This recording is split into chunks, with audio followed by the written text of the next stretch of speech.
লোকসভা ভোটের আগে অবিজেপি শাসিত রাজ্যগুলিতে ইডি, সিবিআই সহ কেন্দ্রীয় তদন্তকারী সংস্থাগুলির সক্রিয়তা নিয়ে সরব বিরোধীরা। বাংলার মুখ্যমন্ত্রী মমতা বন্দ্যোপাধ্যায়, ঝাড়খণ্ডের মুখ্যমন্ত্রী হেমন্ত সোরেনরা ওই অভিযানের নেপথ্যে বিজেপির ষড়যন্ত্র দেখেন। তবে তার জমানায় এনফোর্সমেন্ট ডিরেক্টরেট অর্থাৎ ইডি যে কতটা কাজের তার খতিয়ান দিতে গিয়ে সংসদে বাংলার প্রসঙ্গ উত্থাপন করলেন প্রধানমন্ত্রী নরেন্দ্র মোদী। তিনি কারোর নাম করেননি, তবে নিশানা বাংলার প্রাক্তন মন্ত্রী পার্থ চট্টোপাধ্যায়ের ঘনিষ্ঠ অর্পিতা মুখোপাধ্যায়ের বাড়িতে ডাঁই করা টাকার পাহাড়ের দিকে। নিশানা ইডি অভিযানে বাংলার নেতামন্ত্রী এবং শাসক দলের ঘনিষ্ঠদের বাড়ি থেকে উদ্ধার হওয়া বিপুল টাকার ছবির দিকে। আর সেটাই তার জমানায় ইডির সাফল্য বলে দাবি করেছেন প্রধানমন্ত্রী।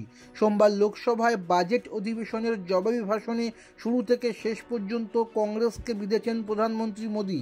রাজনীতিতে পরিবারতন্ত্র থেকে দুর্নীতি, সরকারি জনমুখী প্রকল্পের বাস্তবায়ন থেকে লোকসভা ভোটকে সামনে রেখে বিরোধীদের জোটের প্রচেষ্টা, সবেতেই কংগ্রেসকে আক্রমণ করেন মোদী।